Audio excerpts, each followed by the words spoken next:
ব্যবসা বাণিজ্যের বিশ্লেষণ নিয়ে ডিবিসি নিউজের নিয়মিত আয়োজন ইসলামিক ব্যাংক তালিখাতায় স্বাগত জানাচ্ছি। আপনাদের সাথে আছি আমি রিফাত তাসনোভা। বিশ্বের বিভিন্ন দেশে রোজা এলে পণ্যের দাম সহনীয় পর্যায়ে এলেও এদেশে রমজানের শুরু থেকেই পণ্যের দাম বাড়াতে এক ধরনের প্রতিযোগিতা শুরু হয়। অনেক পণ্যের দাম লাগামহীন হয়ে পড়ে, এবার তার ব্যতিক্রম হয়নি। গেল কয়েকদিন সবজির বাজারে স্বস্তি থাকলেও রোজা শুরুর একদিন আগে থেকে অস্বাভাবিক দাম বেড়েছে লেবু, শসা সহ বেশ কিছু নিত্যপণ্যের। সংকট কাটেনি বোতলজাত সয়াবিন তেলের। এমন পরিস্থিতিতে পণ্য মূল্য নিয়ন্ত্রণে রাখতে তৎপর সংশ্লিষ্ট সংগঠনগুলো, কিন্তু তাতে কি উপকৃত হবে সাধারণ মানুষ, সেসব নিয়েই আজ আমাদের আলোচনা। রমজানের বাজারে ভোক্তার স্বস্তি কবে আসবে? আলোচনা করতে আমাদের সঙ্গে যুক্ত আছেন বাংলাদেশ পাইকারি ভোজ্য তেল ব্যবসায়ী সমিতির সভাপতি ও মৌলভীবাজার ব্যবসায়ী সমিতির সভাপতি গোলাম মাওলা এবং আছেন কনজিউমার অ্যাসোসিয়েশন অব বাংলাদেশ ক্যাবের সহ সভাপতি এস.এম. নাজির হোসেন। আপনাদের দুজনকেই স্বাগত জানাচ্ছি আজকের তালিখাতার আয়োজনে। আমি একটু শুরু করতে চাচ্ছি গোলাম মাওলা আপনাকে দিয়ে। বেশ কিছুদিন ধরেই আমরা দেখছি ভোজ্য তেলের বাজারে এক ধরনের অসন্তোষ কাজ করছে ভোক্তার মধ্যে, এবং বিক্রেতারা বলছেন যে তাদের কাছে পর্যাপ্ত পণ্য নেই। আসলে এই সরবরাহ ঘাটতির কারণটা কি, একটু আপনার কাছে জানতে চাবো। ধন্যবাদ আপনাকে।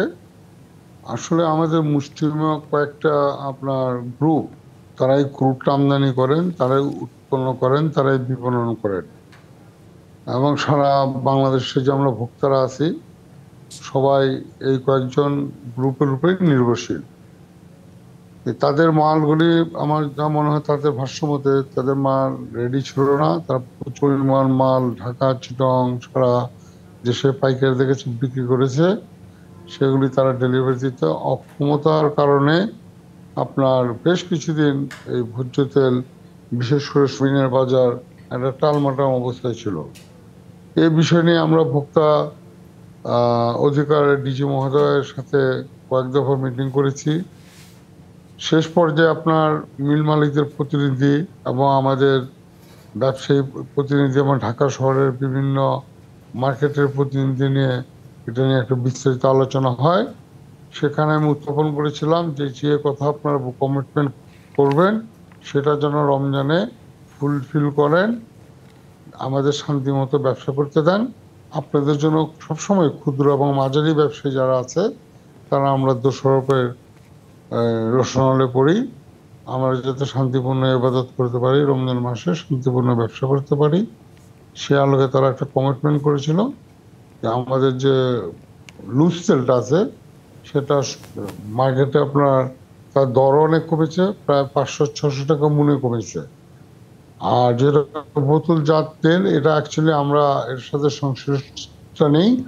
এই বোতলজাত তেলটা আপনার প্রত্যেকটা যারা উৎপন্ন করেন গ্রুপগুলি, যেমন সিটি গ্রুপ, মেঘনা, টিকে গ্রুপ, তাদের বাজার উপজেলা ভিত্তিক, জেলা ভিত্তিক, ইউনিয়ন পর্যায়ে তাদের পরিবেশক নিয়োগ করা আছে, এবং বড় বড় বাজারেও তাদের পরিবেশক আছে। সেই পরিবেশকের চ্যানেলেই আপনি রিটেলারদের কাছে, ভোক্তাদের কাছে মালটা। জি, আপনি যেমনটি বলছেন যে এই তেল নিয়ে যারা কাজ করেন বড় বড় গ্রুপ অফ কোম্পানিগুলো আছে, কিন্তু আমি একটু এবার জনাব এস.এম. নাজির আপনার কাছে একটু জানতে চাবো যে আপনি শুনছিলেন যে গোলাম মাওলা কি বলছিলেন। তিনি বেশ কয়েকটি মেঘনা গ্রুপের কথা বলেছেন, তিনি বেশ কয়েকটি সিটি গ্রুপের কথা বলে, বেশ কয়েকটি বড় বড় গ্রুপ অফ কোম্পানির কথা বলেছেন। আপনার কি মনে হয়, আমরা আসলে তেলের বিষয়টি নিয়ে প্রথমে কথা বলি, যে বাজার অস্থিতিশীল একটা অবস্থা, বাজারে সরবরাহ কম, বিক্রেতারা বলছেন তাদের কাছে পর্যাপ্ত মজুদ নেই, ক্রেতারা গিয়ে ফিরে আসেন, এরকম একটি পরিস্থিতি, সেই সাথে দামের ঊর্ধ্বগতি। আপনার কি মনে হয় এরকম পরিস্থিতির জন্য আসলে দায়ী কে? না, ধন্যবাদ। আসলে আমাদের গোলাম মাওলা ভাই উনি দীর্ঘদিনের এই ভোজ্য তেল ব্যবসায়ীদের ভোজ্য তেল নিয়ে ব্যবসা করে আছেন দীর্ঘদিন ধরে। ওনার অনেক বড় অভিজ্ঞতা, এবং উনি ওনার অভিজ্ঞতা থেকে বলেছেন। তো আমি ওনার বক্তব্যের সাথে একমত। কারণ হলো যে কয়েকটি গ্রুপই আসলে ভোজ্য তেলের পুরো বাজারটা নিয়ন্ত্রণ করছে, এবং আমরা এখন এই সময়টার মধ্যে যেটা বেশি প্রবলেম হচ্ছে, ভোজ্য তেলের যারা রিফাইনার তারা বলছে আমরা ডিস্ট্রিবিউটরদেরকে তেল দিচ্ছি, এবং ডিস্ট্রিবিউটররা বলতেছেন আমরা তেল পাচ্ছি না। তো এই কাহিনীগুলো কিন্তু আসলে মানে অনেক পুরানো। রমজান বা যে সময় ক্রাইসিসটা হয়, আসলে এরকম একটা মানে সরবরাহ লাইনের সংকটের কথা কিন্তু আমরা প্রতিনিয়তই বলে আসছি। এটা রমজানে যেহেতু চাহিদা একটু বাড়বে, তখন কিন্তু যদি আপনি এই চাহিদা মিট করার জন্য যদি আপনি সরবরাহ বাড়িয়ে না দেন, তাহলে তো সংকট থেকেই যাবে। আর আমরা দেখি যে যখন এরকম ক্রাইসিস হয়, তখন ওনারা যারা ডিস্ট্রিবিউটর আছে রিফাইনারদের থেকে তেল নেওয়ার ক্ষেত্রে গাড়ি হয়তো দিয়ে রাখছে, সেই গাড়ি 3 দিনও মানে ফিল আপ হয় নাই, তো তাকে তো 3 দিন ওয়েট করতে হচ্ছে। তো 3 দিন যখন ওয়েট করবে, বাজারে স্বাভাবিকলি তার দোকানে যে উনি যেখানে যেখানে ডিস্ট্রিবিউশন করেন সেই জায়গাতে একটা ক্রাইসিস তৈরি হবে। তো এরকম এই ঘটনাগুলি কিন্তু প্রতিনিয়ত করে আসছে। এর মধ্যে আরেকটা ঘটনা ঘটালো, সেটা হলো যে আমাদের বাণিজ্য অ্যাডভাইজার যিনি বললেন যে 1 সপ্তাহের মধ্যে সোয়াবিন তেলের এই সংকট সমাধান হয়ে যাবে। কিভাবে সমাধান হবে সেটা কিন্তু উনি বলেন নাই, অথবা সরকারের পক্ষ থেকে কি উদ্যোগ সেটাও কিন্তু বলেন নাই। না বলে বলছে 1 সপ্তাহের মধ্যে সমাধান হয়ে যাবে। এখন 1 মাস পেরোলো, 1 মাসের মধ্যেও কিন্তু এই সমস্যাটি সমাধান হয় নাই। তো এখন যদি আপনি এরকম অবস্থাতে থেকে থাকে, তাহলে ভোক্তারা কিন্তু অসহায় হয়ে তার কাছে কিন্তু আর ছাড়া কিন্তু আর বিকল্প নাই। এখন একদিকে হলো রিফাইনার, অন্যদিকে হলো তাদের ডিস্ট্রিবিউটর, এবং মধ্যখানে সরকারের যে অবস্থান, মানে সেই কোনোটাতে কিন্তু আমরা কোনো ধরনের কোঅর্ডিনেশন, কোনো ধরনের বোঝাপড়া, কোনো ধরনের আলোচনা বা এটা সুরাহা করার জন্য কোনো ধরনের উদ্যোগ, সেটা কিন্তু আমরা দেখি নাই। একটা সময় এরকম ক্রাইসিস হলে ধরেন ভোক্তা অধিদপ্তর, বাণিজ্য মন্ত্রণালয় অথবা জেলা প্রশাসন, তারাও কিন্তু এই এই সেক্টরে যারা মানে বড় বড় প্লেয়ার, তাদের সাথে কিন্তু কথা বলতেন। আমরা কিন্তু এই সময়টা দেখলাম যখন সংকটকালীন সময়ে বাণিজ্য মন্ত্রণালয় এই যে রিফাইনারি মালিকদের সাথে কথা বলছে, সেটাও দেখা যায় না। অথবা ভোজ্য তেলের যারা ডিস্ট্রিবিউটর, পাইকারি বিক্রেতা, তাদের সাথে কথা বলছে, সেটাও দেখা যায় না। তো তাহলে সমাধানটা কিভাবে হবে? আর এর বাইরে ভোক্তা অধিদপ্তর কয়েক জায়গায় অভিযান পরিচালনা করতেছে। তো অভিযান পরিচালনার ক্ষেত্রেও আমাদের বক্তব্য ছিল যে আসলে রিফাইনার যারা তেল উৎপাদক, তারা তাদের ওখানে তাদের ডিস্ট্রিবিউটর এবং খুচরা পর্যায়ে আপনি এই 3টা টায়ারে কিন্তু আসলে মনিটরিংটা হওয়া দরকার। শুধুমাত্র দোকানে গিয়ে খোঁজ খবর নিলে কিন্তু হবে না, যদিও এখন দোকানে গেলেও পাওয়া যাচ্ছে। এই ট্রেন্ডটা কিন্তু সংক্রমিত হয়ে গেছে। আমরা যেটা বারবার বলে আসছিলাম, সেটা হলো যে একসময় বড় রিফাইনাররা, বড় ব্যবসায়ীরা করতো, এখন পাড়ার মহল্লার যে দোকানিও, সেও কিন্তু মজুত করে অর্থাৎ আপনি রাখা। বলতে চাচ্ছেন একেবারে আমরা যদি বলি যে একেবারে উপর স্তর থেকে শুরু করে বড় ব্যবসায়ীরা থেকে শুরু করে পাড়া মহল্লা যে ব্যবসায়ীরাও রয়েছেন, এই সংকটের কারণে তারা প্রত্যেকেই নিজেদের দায় এড়াতে পারবেন না। কিন্তু এখানে একটি বিষয় যদি আমি একটু বলি, যে গত 16 ফেব্রুয়ারির ঘটনা আমি একটু ফিরে যেতে চাই। গোলাম মোল্লা, আপনাকে একটু বলছি যে এখানে বলা হয়েছিল যে Bangladesh vegetable oil refiners and vanaspati manufacturers অ্যাসোসিয়েশনের পক্ষ থেকে বলা হয়েছিল যে পর্যাপ্ত ভোজ্য তেলের আমদানি আসছে রোজায়। সে সময় বলা হয়েছিল আসছে রোজায় ভোজ্য তেলের কোনো সংকট হবে না। কিন্তু আমরা দেখলাম রমজানের আজকে প্রথম দিন, তার একদিন আগ থেকেই আমরা দেখছি এবং যে এই ভোজ্য তেলের সংকট। তাহলে এর জন্য ব্যবস্থা কেন নেওয়া হলো না, বা আগে কেন বলা হলো যে আমদানি পর্যাপ্ত রয়েছে? আমদানিকৃত তেল তাহলে কোথায়?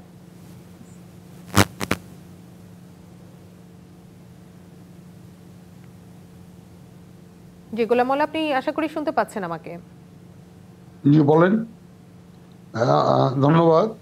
যে আমরা যে আলাপ আলোচনা করেছিলাম, সেখানে মিল মালিকদের প্রতিনিধিরা ছিল, মালিকরা আসেননি। তারা বললেন যে আমরা 25 তারিখে আমাদের এই ভোজ্য তেলের ক্রুড এসে চট্টগ্রামে পৌঁছবে, আমরা 26-27 তারিখ থেকে পর্যাপ্ত পরিমাণ মাল আমরা সরবরাহ করতে পারবো। আসলে লুজ তেলটা সরবরাহ বেড়েছে। বোতলজাত যে তেলটা, এটার বিষয়ে আমি ইতিপূর্বে বললাম আপনাকে যে আমরা এর সাথে সংশ্লিষ্ট নেই, যেহেতু তেলের ব্যবসায়ী, কিছু তো আমাদের কাছে খবর নিউজ থাকেই। আমি যেটা জানতে পারলাম যে এই কয়েকজন মুষ্টিমেয় কয়েকটা ব্যক্তির কাছে, শুধু সারা বাংলাদেশের ভোক্তারাই তাদের কাছে তারা ছাড়া কোনো বিকল্প পথ নেই। এমনকি টিসিবিও যে মালটা আপনার তাদের কাছ থেকে নিয়ে ভর্তুকি রেটে জনগণকে দিচ্ছে, সেটাও এই গ্রুপদের কাছ থেকে নিচ্ছে। তাতে এই টিসিবি, যেটা আমার কাছে যে তথ্য আছে, যে এই মিল মালিকগুলি এই টিসিবিকে পর্যাপ্ত পরিমাণ মাল, বোতলজাত তেল সরবরাহ করতে গিয়ে বাজারে কিছুটা সংকট হয়েছে। এটা কতটুকু সত্য আমি জানি না। আর ভাই যেটা বললেন ইতিপূর্বে, যে আমাদের ইতিপূর্বে যে সরকারি আসছেন না কেন, রমজানের 3 মাস পূর্বে থেকেই আমাদের দেশে ডিজিএফআই, এনএসআই, অন্যান্য গোয়েন্দা বিভাগ, মন্ত্রণালয়, মিল মালিক, আমরা যে পাইকারি ব্যবসায়ী, বাজারের ক্ষুদ্র ব্যবসায়ী, মাঝারি ব্যবসায়ীদের নিয়ে একটা আলোচনা হতো। আমি কয়েক দফা আপনার বিভিন্ন প্রিন্ট মিডিয়া এবং ইলেকট্রনিক মিডিয়াতে আপনার বারবার অনুরোধ করেছি যে মাননীয় যে উপদেষ্টা আছেন আমাদের বাণিজ্য মন্ত্রণালয়, এই ভোজ্য তেল না শুধু, সবকিছু নিয়ে একটা আলোচনা করা দরকার। এখন উনি কার সাথে আলোচনা করেছেন কিনা জানি না, তবে আমি জি গোলাম মোল্লা, আসলে আমরা এই এখানে একটি প্রশ্ন ব্যাপারগুলো থেকেই যায়, আলোচনার মাধ্যমেই কি আসলে বাজারে সরবরাহ নিশ্চিত করা যাবে কিনা বা বাজার নিয়ন্ত্রণে আনা যাবে কিনা, নাকি ব্যবসায়ীদের সদিচ্ছারও প্রয়োজন রয়েছে, সেই বিষয়গুলো নিয়ে আমরা আরো কথা বলবো, কিন্তু তার আগে নিয়ে নিচ্ছি ছোট্ট একটি বিরতি। আমরা ছোট্ট একটি বিরতিতে যাব। বিরতি নিচ্ছি ব্যবসা বাণিজ্যের বিশ্লেষণ নিয়ে ডিবিসি নিউজের নিয়মিত আয়োজন ইসলামী ব্যাংক টালি খাতায়, সঙ্গে থাকুন। আবারও স্বাগত জানাচ্ছি ব্যবসা বাণিজ্যের বিশ্লেষণ নিয়ে ডিবিসি নিউজের নিয়মিত আয়োজন ইসলামিক ব্যাংক টালি খাতায়। আজ আমরা যে বিষয়টি নিয়ে আলোচনা করছি সেটি হলো রোজার মাসে ভোক্তার স্বস্তি মিলবে কিনা নিত্যপণ্যের বাজারে। আসলে এই বিষয়টি নিয়ে বরাবরই কথা বলা হয়ে থাকে, কিন্তু এর সমাধান হয়তো কখনো মিলে বা রোজার সময় অনেক সময় দেখা যায় যে আমরা এর কোনো আসলে মিল দেখতে পাই না, বা নিত্যপণ্যের দাম হুটহাট করে একটি বেড়ে যায়। এই চিত্র কিন্তু একেবারেই পুরনো। গোলাম মওলা, আপনাকে যে বিষয়টি বলছিলাম, আপনি বলছিলেন যে তেলের দাম নিয়ে বসা হয়নি, আলোচনা করা হয়নি বড় বড় গ্রুপ অফ কোম্পানিগুলোর সাথে। আপনি কি মনে করছেন যে আলোচনার মাধ্যমে সমস্যা সমাধান করা সম্ভব? সব সমস্যাই সমাধান হবে আলোচনার মাধ্যমে। আপনি আলোচনা করলে আমরা পাইকারির একটা কথা আপনার উঠাতে পারতাম, এই যে মাল ডেলিভারি সংক্রান্ত বিষয়ে কোথায় তাদের মাল আছে, কি অবস্থা হতে পারে, কি করণীয়, ওভারঅল একটা আলোচনা হয়। তা আলোচনা তো কোনো বিকল্প নেই। তা আমি বুঝতে পারলাম না, এক বক্তা ডিজি মহোদয় কিছুটা আন্তরিক ছিলেন। উনি, আমি ওনার সাথে প্রায় রমজানের পূর্বে 3-4টা মিটিং করেছি। আমি বলছি স্যার কোনো প্রবলেম নেই, যাদের যেখানে প্রবলেম তাদের নিয়ে বসেন, আপনি আলোচনা করলেই তো একটা সুরা হবে। তো মোটামুটি তো আল্লাহর মতো হয়েছে। আর যেগুলি টুকিটাকি, আসলে এত বড় একটা জনবহুল দেশ যেখানে আপনার সরকারের হাতে 5% কোনো কিছু কন্ট্রিবিউশন নেই, সব বেসরকারি কয়েকজন মুষ্টিমেয় কয়েকজন এই ভোজ্য তেল, এই চিনি, এই ছোলা, আটা, ময়দা, যা কিছু বলেন, এই কয়েকটা গ্রুপই চাহিদা মেটাচ্ছে। তো এখানে তো আপনার এত জ্যামিতিক হিসাবে যদি আমরা চিন্তা করি তাহলে বাজার চলবে না। এখন শশা, সারা বছর কেউ শশা খায়নি। গতকাল আমি 100 টাকা কেজি কিনছি, তাও কারণ বাজার থেকে। এখন হঠাৎ শশার উপরে আপনার যদি সবাই হুমড়ি খেয়ে বসে, তাহলে তো কিছুটা আপনার বাজার চাহিদার তুলনায় সড়ক কম থাকলে বাজার কিছুটা উদ্যোগিত হবেই। আর বড় বড় যে ব্যবসায়ীদের দোষ দিতে আমরা কি ইজিলি দেই, আসলে এগুলি খতিয়ে দেখা উচিত। আসলে ক্ষুদ্র এবং মাঝারি ব্যবসায়ীরা কতটুকু দায়ী। এখন আমি তো ভোক্তা ডিজি মহোদয়কে আপনার সুস্পষ্ট তার সরবরাহকৃত কাগজের মাধ্যমেই আমি দেখিয়ে দিয়েছি যে বাংলাদেশ এডিবল অয়েল এবং অন্যান্য গ্রুপ যে 157 টাকা সরকারের রেটকে উপেক্ষা করে তারা 171 টাকা মাল বিক্রি করেছে। তাদের জরিমানা করা হয় না কেন? একটা ক্ষুদ্র দোকানদার 2 টাকা মাল বেশি বিক্রি করলে তাকে 2 লাখ টাকা জরিমানা করা হয়। তখন ভোক্তা ডিজি মহোদয় আমাকে প্রশ্ন করেছিলেন, তাহলে আপনি বলেন কি করণীয় উচিত? আমি বলছি যে তাদের জরিমানা না, জরিমানা এবং চক্রবৃদ্ধি সুদ সহ তাদেরকে আদায় করা জি উচিত। জি, এস এম নাজির, আপনার কাছে একটু যেতে চাচ্ছি, আপনিও কি গোলাম মওলার সাথে একমত কিনা যে আমরা দেখেছি বিভিন্ন সময় ভোক্তা অধিকার বাজারে যাচ্ছে, তারা অভিযান চালাচ্ছে, ক্ষুদ্র ব্যবসায়ীদের জরিমানা করছে, এর মাধ্যমে কি আসলে বাজার নিয়ন্ত্রণ করা সম্ভব হবে কিনা? এবং সেই সাথে আপনার কাছে আরেকটি প্রশ্ন রাখতে চাই যে রমজানে আমরা দেখেছি হুট করে গেল একদিনে কিন্তু নিত্য কিছু পণ্যের দাম একেবারে বেড়ে গেছে, যেগুলো রমজানে খুব বেশি ব্যবহার করা হয়ে থাকে। আপনারা ভোক্তার অধিকার নিয়ে কাজ করছেন অনেক দিন ধরে, আপনাদের আসলে কি দায়িত্ব, বা আপনারা বাজার নিয়ন্ত্রণে আপনারা কি ধরনের ভূমিকা পালন করছেন, আপনাদের সংগঠন কি কাজ করছে? না, আসলে ওই প্রথমে গোলাম মোল্লা ভাই যে প্রশ্ন করছেন ওইটাতে আসি। সেটা হলো যে আলাপ আলোচনার মাধ্যমে সমাধানগুলো হওয়া উচিত। উনি যেটা বলছেন এটার সাথে আমরা একমত। আমি তো সেই কারণে বলছি, শুধুমাত্র আপনি ছোট ব্যবসায়ীদের জরিমানা করবেন বা তাকে তদারকের আওতায় আনবেন, কর্পোরেট গ্রুপ যারা এগুলোর সাথে যুক্ত তাদেরকে আনবেন না, আমদানিকারকরাও কিন্তু এগুলোর সাথে যুক্ত। এই প্রবলেমটা ক্রিয়েটের ক্ষেত্রে। এই যে যেমন ধরেন সরকারের পক্ষ থেকে বলা হচ্ছে যে মানে বিভিন্ন পণ্যের যে মজুদের কথা বলা হয়, তো এই মজুদের ভিতরে কিন্তু অনেক ধরনের ফাঁক ফোকর রয়ে গেছে। ধরেন আমি আপনাকে একটা ছোট্ট উদাহরণ দিয়ে বলি, এটা হলো চট্টগ্রাম বন্দর দিয়ে মানে যখন কোনো পণ্য বাইরে থেকে আসে, মাদার ভেসেল থেকে লাইটারের জাহাজে আনবে, লাইটারের জাহাজ থেকে তার গুদামে আনবে, কিন্তু যখন সে পণ্যটি বন্দরে নিয়ে আসছে তখন সে গভর্নমেন্টকে রিপোর্ট করছে এত টন মাল আসছে।